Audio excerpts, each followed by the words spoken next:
أعوذ بالله من الشيطان الرجيم بسم الله الرحمن الرحيم يسألونك عن الأهلة قل هي مواقيت للناس والحج وليس البر بأن تأتوا البيوت من ظهورها ولكن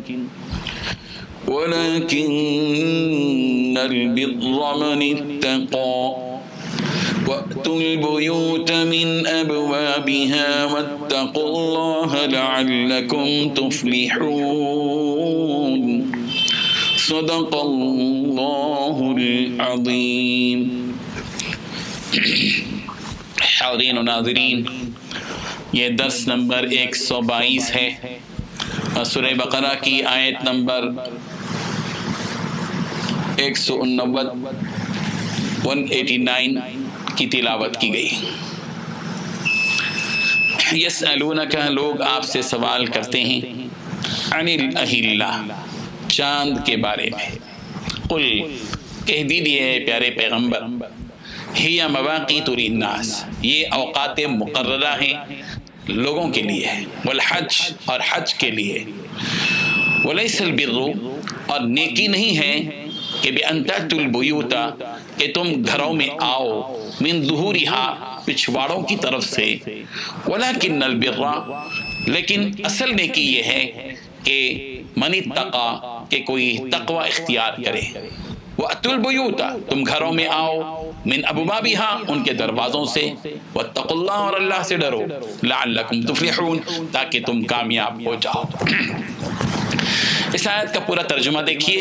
لوگ آپ سے نئے مہینوں کے چاند کے بارے میں پوچھتے ہیں، آپ انہیں بتا دیجئے کہ لوگوں کے مختلف معاملات کے اور حج کے اوقات متعین کرنے کے لیے ہیں، اور یہ کوئی نیکی نہیں کہ تم گھروں میں ان کی پشت کی طرف سے داخل ہو، بلکہ نیکی یہ ہے کہ انسان تقوی اختیار کرے اور تم گھروں میں ان کے دروازوں سے داخل ہوا کر اور اللہ سے ڈرتے رہو تاکہ تمہیں فلاح حاصل ہو.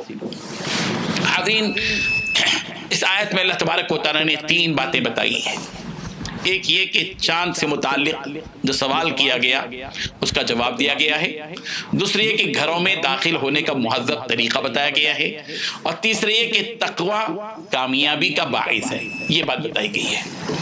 پہلی بات یہ ہے کہ صحابہ کرام رضوان اللہ تعالی علیہم اجمعین حضور اکرم صلی اللہ علیہ وسلم سے بہت کم سوالات کیا کرتے تھے. قرآن مجید میں جو سوالات صحابہ کرام نے کیے ہیں، تقریباً 14 سوالات مذکور ہیں قرآن مجید میں. صحابہ کرام ضرورت پڑنے پر نبی کریم حضرت محمد رسول اللہ صلی اللہ علیہ وسلم سے سوالات کیا کرتے تھے، اور احادیث میں بھی اس قسم کے واقعات موجود ہیں کہ صحابہ کرام نے حضور اکرم صلی اللہ علیہ وسلم سے سوالات کیا. کس طرح کے فتاویٰ پوچھے. فتاویٰ رسول اللہ کے نام سے بھی بہت سی کتابیں بھی مصنفین نے لکھی ہیں کہ کیا کیا سوالات حضور اکرم صلی اللہ علیہ وسلم کے دربار میں لکھے گئے کہ کیے گئے. تو صحابہ کرام نے نبی کریم صلی اللہ علیہ وسلم سے اس سوال کیا کہ اللہ کے رسول صلی اللہ علیہ وسلم، شروع مہینے کے چاند جس کو ہلال کہا جاتا ہے، اس بارے میں یہ سوال کیا کہ اے اللہ کے رسول، یہ چاند سورج کی طرح نہیں ہے. سورج ہمیشہ مکمل نظر آتا ہے، کبھی چھوٹا کبھی بڑا نظر نہیں آتا، مگر یہ جو چاند ہے بالکل کبھی باریک ہلالی سا ہو جاتا ہے، ہلالی شکل میں ہو جاتا ہے بالکل، پھر آہستہ آہستہ بڑھتے جاتا ہے پھر مکمل ہوتا ہے، پھر آہستہ آہستہ چھوٹا ہوتا جاتا ہے. اس سلسلے میں حقیقت دریافت کی کہ اللہ کے رسول صلی اللہ علیہ وسلم اس کی حقیقت کیا ہے، یہ کیا بات ہے. تو حضور اکرم صلی اللہ علیہ وسلم نے اس کو جواب دیا گیا اللہ تبارک و تعالیٰ کی طرف سے کہ اللہ کے رسول صلی اللہ علیہ وسلم، لوگ آپ سے چاند کے منازل کے بارے میں، مختلف نئے چاند کے سلسلے میں پوچھتے ہیں. آپ ان کو کہہ دیجیے کہ کیوں ہے ایسا، اس میں کیا حکمت اور مصلحت ہے کہ یہ چاند جو ہے چھوٹا ہوتا ہے، پھر بڑا 14 دن تک بڑا ہوتا ہے، پھر 14 دن کے بعد پھر چھوٹا ہوتا جاتا ہے. اور یہ تو اس کی وجہ بتائی کہ ہی مواقیت للناس، یہ لوگوں کے لیے جو ہے اللہ تعالیٰ کی مصلحتیں اپنے معاملات اور معاہدوں کی میعاد جو ہوتی ہے اس کے لیے ہوتا ہے، اس لیے کہ لوگوں کو ضرورت پڑتی ہے بعض مرتبہ پیسے لینے کے لیے اور دینے کے لیے، آپس میں ایک دوسرے کے ساتھ معاملہ کرنے کے لیے، عقد و معاہدہ کرنے کے لیے ضرورت پڑتی ہے تاریخوں کی کہ کس تاریخ میں دو گے، کون سے مہینے میں دو گے، کون سے مہینے کی کون سی تاریخ میں دو گے۔ تو ظاہر بات ہے کہ اس لیے جو ہے یہ چاند کے جو ہے مختلف مدارج بالتدریج چاند کو بڑھا کرنا، بالتدریج چاند کو چھوٹا کرنا، یہ اس لیے کیا گیا تاکہ لوگ آپس میں آسانی کے ساتھ ایک دوسرے سے تاریخ کے تعین کے سلسلے میں جو ہے آپس میں معاملہ کریں۔ اور اسی طریقے سے حج، اور ہم جانتے ہیں کہ اسلامی جو عبادتیں ہیں ان کا تعلق قمری مہینوں سے بھی ہے۔ ہم قربانی کرتے ہیں عید الاضحیٰ کی 10 تاریخ کو، ظاہر بات ہے کہ عید الاضحیٰ کی 10 تاریخ کا تعلق کس سے؟ قمری مہینے سے، چاند سے۔ ہم رمضان کا روزہ رکھتے ہیں کس سے؟ روزہ رکھتے ہیں بنیادی ہوتی ہے چاند نظر آیا نہیں تو چاند سے تعلق ہوتا ہے اس کا۔ ہم عید کرتے ہیں کس سے؟ چاند دیکھ کر، تو چاند سے۔ اسی طریقے سے حج کا مہینہ متعین ہوتا ہے، حج کا دن متعین ہوتا ہے، کون سا دن ہے تو وہ بھی چاند ہی سے ہے۔ تو یہ حج کا معاملہ اور آپس کے معاملات کا معاملہ، دین اور دنیا دونوں کے بہت سی اہم معاملات جو ہوتے ہیں وہ چاند سے مربوط ہوتے ہیں۔